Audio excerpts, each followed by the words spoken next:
اعوذ باللہ من الشیطان الرجیم بسم اللہ الرحمن الرحیم۔ ناظرین و سامعین السلام علیکم۔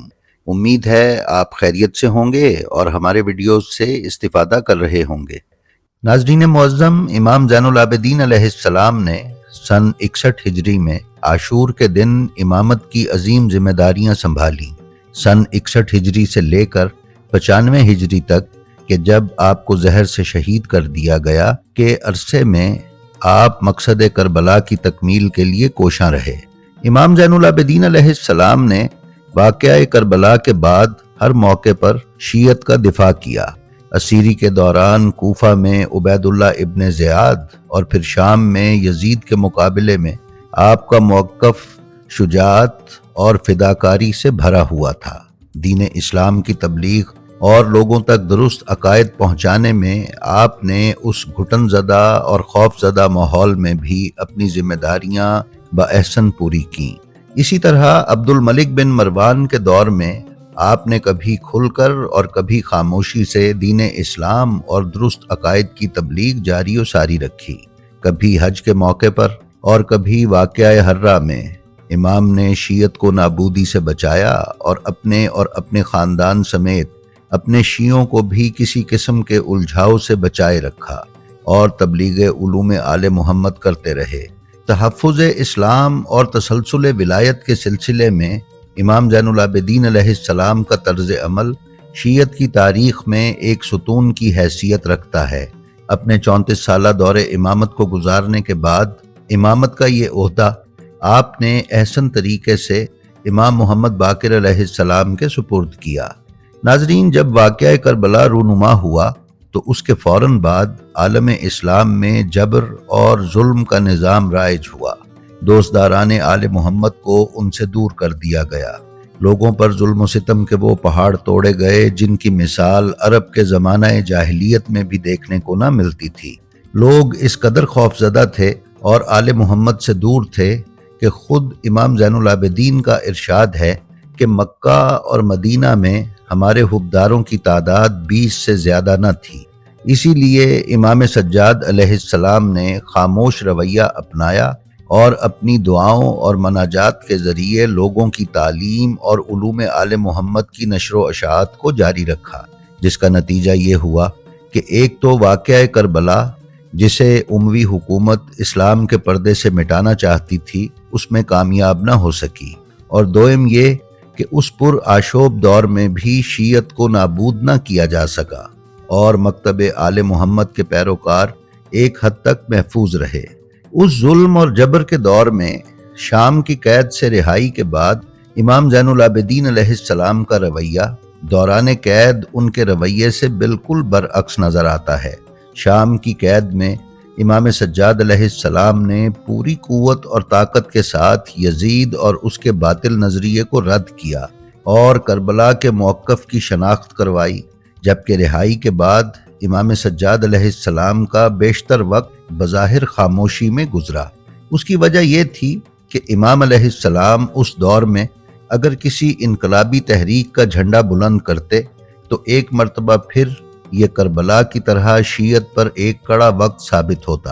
لہٰذا بعد از رہائی امام نے زندگی کے اس دوسرے دور میں مدینہ رسول صلی اللہ علیہ وآلہ وسلم میں ایک محترم شہری کی حیثیت سے اپنی زندگی کا آغاز کیا۔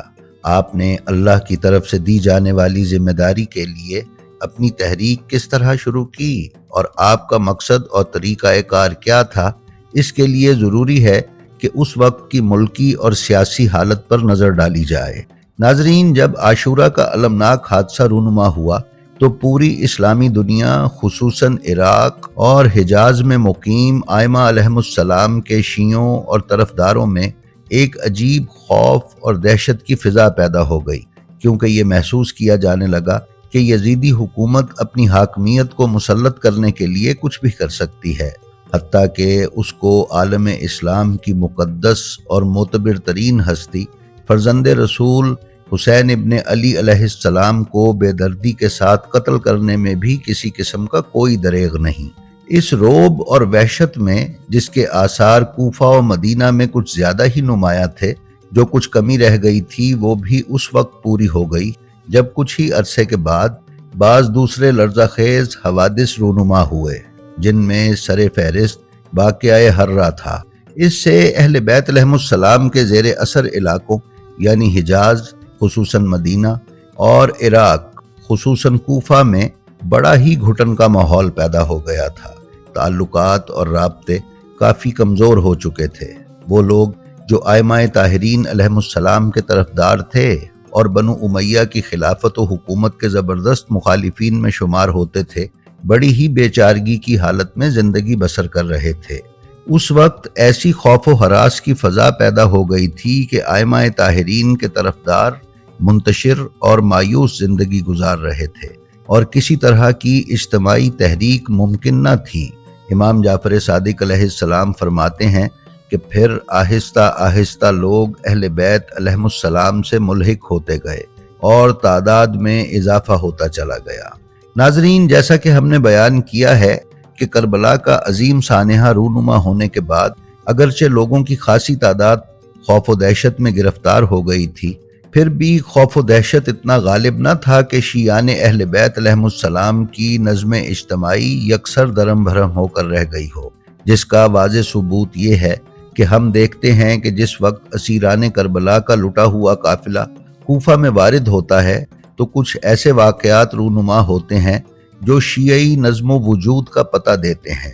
انہی دنوں جبکہ پیغمبر اسلام کی ذریت کوفہ میں اسیر تھی، ایک رات اسی جگہ جہاں ان کو قید رکھا گیا تھا ایک پتھر آ کر گرا، جس پر یہ لکھا گیا تھا کہ ابن زیاد نے ایک شخص کو یزید کے پاس روانہ کیا ہے تاکہ آپ کے حالات سے اس کو باخبر کرے۔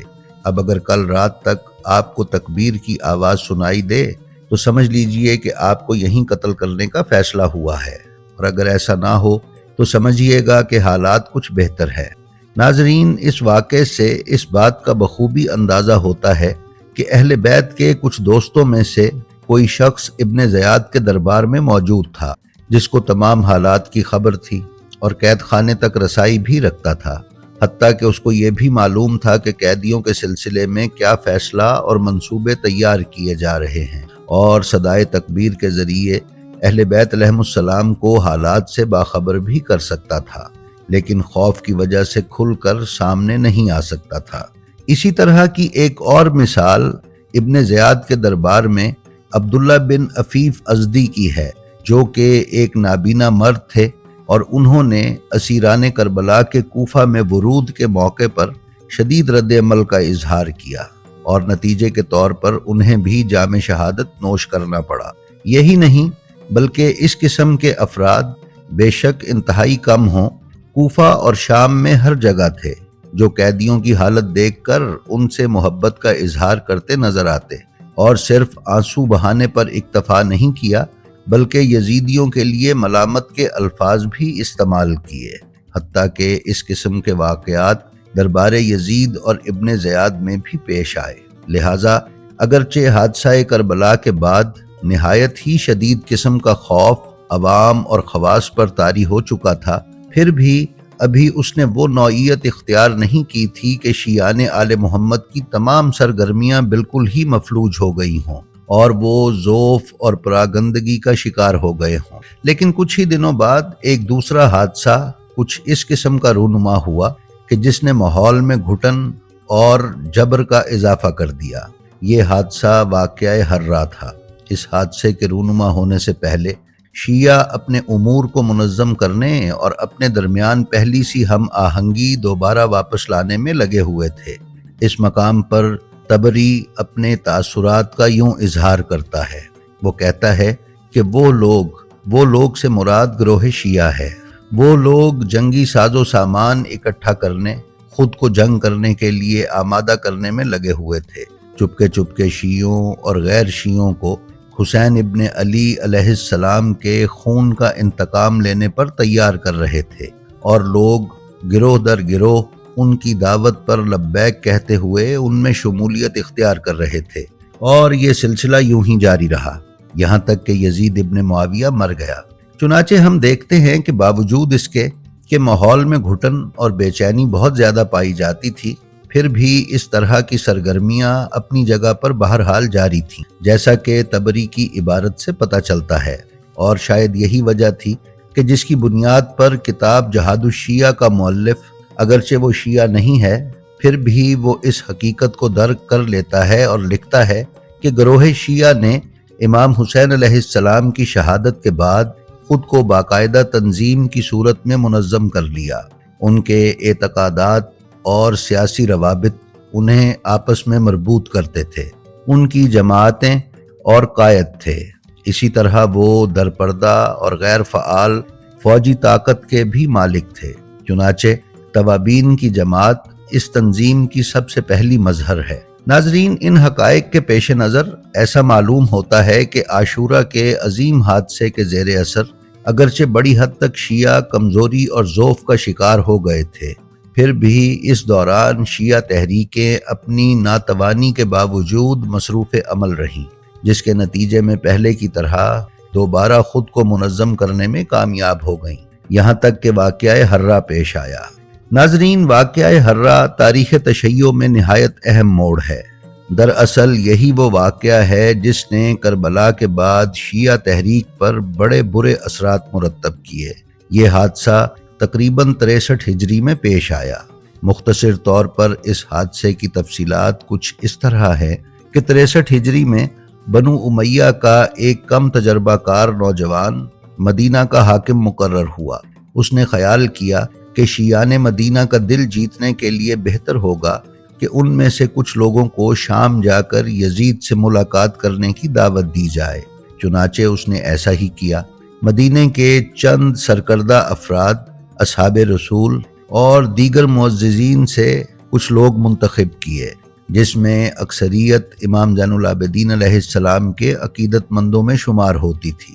ان لوگوں کو شام جانے کی دعوت دی گئی کہ وہ جائیں اور یزید کے لطف و کرم دیکھ کر اس کے طرفدار ہو جائیں۔ یہ لوگ شام گئے اور یزید سے ملاقات کی، چند دن اس کے مہمان رہے۔ ان لوگوں کی خوب پذیرائی کی گئی اور رخصت ہوتے وقت یزید نے ہر ایک کو کافی بڑی رقم، تقریباً 50,000 سے لے کر 1,00,000 درہم تک سے نوازا۔ لیکن جیسے ہی یہ لوگ مدینہ واپس پہنچے، ان لوگوں نے یزید کی تعریف و توصیف کرنے کی بجائے ہر خاص و عام کو اس کے جرائم سے آگاہ کرنا شروع کر دیا۔ لوگوں سے کہا کہ یزید کو کس بنیاد پر خلیفہ تسلیم کیا جا سکتا ہے، جبکہ وہ شراب و کباب میں غرق رہنا اور کتوں سے کھیلنا اس کا بہترین مشغلہ ہے۔ کوئی فسق و فجور ایسا نہیں ہے جو اس کے یہاں نہ پایا جاتا ہو، لہٰذا ہم اس کو خلافت سے معزول کرتے ہیں۔ ناظرین، عبداللہ بن حنظلہ جو مدینہ کی نمایاں اور محبوب شخصیتوں میں سے تھے، یزید کے خلاف آواز بلند کرنے والوں میں پیش تھے۔ ان لوگوں نے یزید کو معزول کر کے لوگوں کو اپنی طرف دعوت دینا شروع کر دی۔ اس کا نتیجہ یزید کی طرف سے براہ راست رد عمل کی صورت میں ظاہر ہوا۔ اس نے اپنے ایک تجربہ کار سردار مسلم بن عقبہ کو لشکریوں کے ساتھ مدینہ روانہ کیا کہ وہ اس فتنے کو خاموش کر دے۔ مسلم بن عقبہ مدینہ آیا اور چند روز تک اہل مدینہ کی قوت مقابلہ کو پست کرنے کے لیے شہر کا محاصرہ کیے رہا، یہاں تک کہ ایک دن شہر میں داخل ہوا اور اس قدر قتل و غارت گری اور زنا و بے حرمتی مچائی اور ظلم و بربریت کا مظاہرہ کیا کہ جو تاریخ اسلام کا ایک سیاہ باب ہے۔ یہ واقعہ تمام مسلمانوں، خصوصاً اہل بیت علیہم السلام کے دوستوں اور ہم نواؤں میں بے پناہ خوف و ہراس پیدا کرنے کا باعث بنا۔ خاص طور پر مدینہ تقریباً خالی ہو گیا، کچھ لوگ بھاگ گئے، کچھ لوگ مار ڈالے گئے۔ اہل بیت کے کچھ مخلص و ہمدرد، مثال کے طور پر عبداللہ ابن حنظلہ جیسے لوگ شہید کر دیے گئے اور ان کی جگہ خالی ہو گئی۔ اس حادثے کی خبر پوری اسلامی دنیا میں پھیل گئی اور سب سمجھ گئے کہ اس قسم کی ہر تحریک کا سدباب کرنے کے لیے حکومت پوری طرح آمادہ ہے اور کسی طرح کا قدم اٹھانے کی اجازت دینے کو ہرگز تیار نہیں ہے۔ اس پرآشوب دور میں امام زین العابدین علیہ السلام نے خود کو ہر طرح کی سیاست سے دور رکھا اور مدینہ سے دور اپنی جاگیر پر اپنے خاندان کے ہمراہ قیام فرمایا۔ امام کا یہ قدم الہی حکمت عملی کے تحت تھا، جس کو بروئے کار لاتے ہوئے آپ نے شیعت کے تحفظ اور ترویج کے لیے اپنی عملی قیادت کو ہر طرح سے آلودہ ہونے سے بچایا۔ امام کی یہ خاموش حکمت عملی امامت اور شریعت محمدی کے تسلسل کا باعث بنی، جس نے مستقبل میں شیعت کے خطوط اجاگر کرنے میں مؤثر کردار ادا کیا۔ ناظرین، اس ویڈیو کی تیاری میں جن کتابوں سے مدد حاصل کی گئی وہ یہ ہیں: بحار الانوار، شرح نہج البلاغہ ابن ابی الحدید، کامل ابن اسیر، Tarikh Tabari, Tarikh Masudi, the early development of Shia Islam, doctor Hussain Mohammad Jafri. ناظرین، برائے مہربانی آپ اپنا اور اپنے متعلقین کا بے حد خیال رکھیں اور خلق خدا میں آسانیاں تقسیم کرتے رہیں۔ خدا آپ کا حامی و ناصر ہو۔ السلام علیکم۔